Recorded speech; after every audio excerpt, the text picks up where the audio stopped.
Hey guys, what's up? Sean here, and with the launch of UFC 3 coming today, I just want to do a quick video on whether or not I think you should buy it. The number one question that pops up in my live streams throughout this weekend through the EA Access trial was, should I buy this game? Is this game good? You know, is it better than UFC 2? All those kinds of things. First of all, I keep giving this as my example to people. If you have UFC 2 right now, and you play it fairly regularly, or you used to, and you're thinking, well, my choices are I either pick up UFC 3 today, or I hang out with UFC 2 for another year, maybe even 2 years. I just skip this game entirely. I try to wait till it goes down to, you know, 20, 30 bucks. Then I would say absolutely today go out and buy UFC 3. If you're someone who, you know, is willing to play UFC 2 right now, then you'll be more than satisfied with UFC 3. And in fact, you would be doing yourself a disservice by continuing to play UFC 2.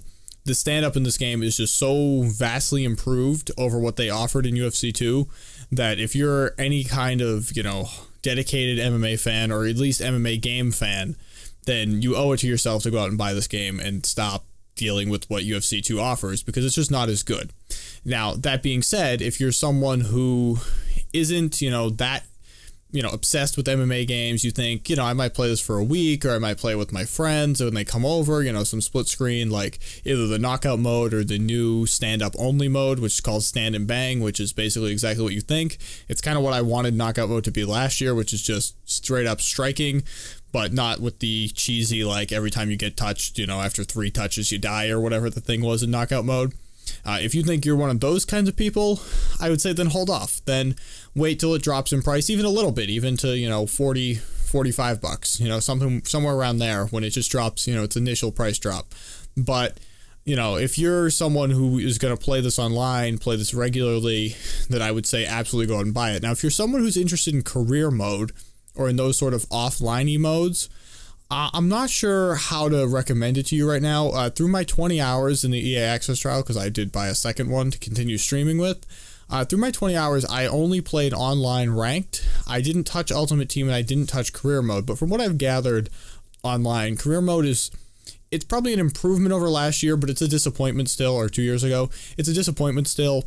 It doesn't offer that much in terms of fun things to do outside of just, you know, obviously keep fighting. Like the press conferences are not interactive, despite being advertised, and seemingly based on that ad you would think it was interactive. It is not actually interactive, and there are definitely problems there, and I think fighting the AI is still something that a lot of people are having trouble with. You know, they're finding that either the AI is too good, or probably if you lower the, you know, difficulty, the AI is too easy. Another thing I've noticed people complaining about in career is that if you hype your fight too much early on, you'll immediately jump into a higher level fight, start fighting for titles, start fighting better guys, probably earlier in your career than you're ready for, which I think is fine personally if you ask me, because that seems to make sense and be in line with what would happen. You know, someone like McGregor, not that he's a bad fighter, but he talked himself into fights early on in his career that probably weren't necessarily going to be his level. Like, he was, you know, accelerating towards that Aldo fight at a pace far greater than his experience level may have indicated. Now, obviously, he was winning fights, you know, handily, and so it definitely, you know, made sense, but there's still a potential that you skip ahead in the line, and I think that's kind of a reasonable, you know, representation of the real world. Now, one thing, as you can see in this fight, I use this fight specifically. This was a championship fight from ranked. I am playing Junior Dos Santos here. I use this fight specifically because when you get into the later rounds this year, they do have animations for you being very fatigued and exhausted. You move very slowly. You're clearly walking with kind of your hands down. Now, the problem with this is, with the exception of, you know, the body shots, and obviously you can't throw as many punches when you're fatigued, it's not really, like, your hands aren't really down. I mean, if you just hold block, your hands are up again and it's fine.